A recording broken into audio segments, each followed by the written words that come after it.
Bali mag-18 years na ako sa Mayet de la Rosa Fine Jewelry.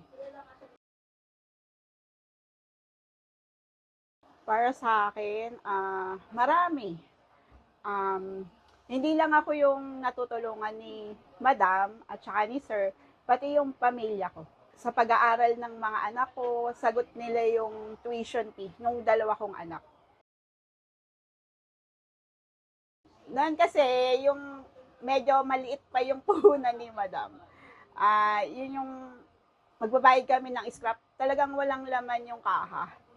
Yung, kunwari, babagalan ko magbilang, tapos ilalaglag niya, tatapakan niya yung paa ko para kunwari, delaying tactics. Kasi umiikot pa si Kuya Randy para makahiram ng pera dun sa kapatid niya.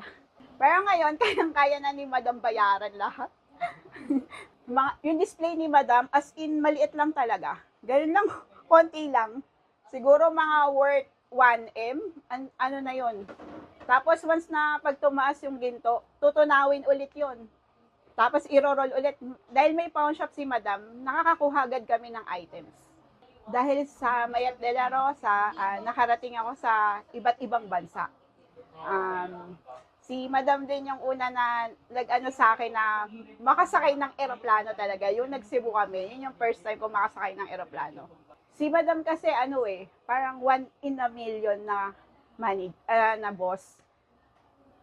Binigyan niya ako ng sasakyan. Binigyan niya talaga kami ng sasakyan. Yan, si Kuya Randy, ito yung isa kong kasamahan. Binigyan niya kami ng sasakyan. Tsaka maganda rin magpalakad si Madam ng tauhan. Hindi ka talaga malulugi sa kanya.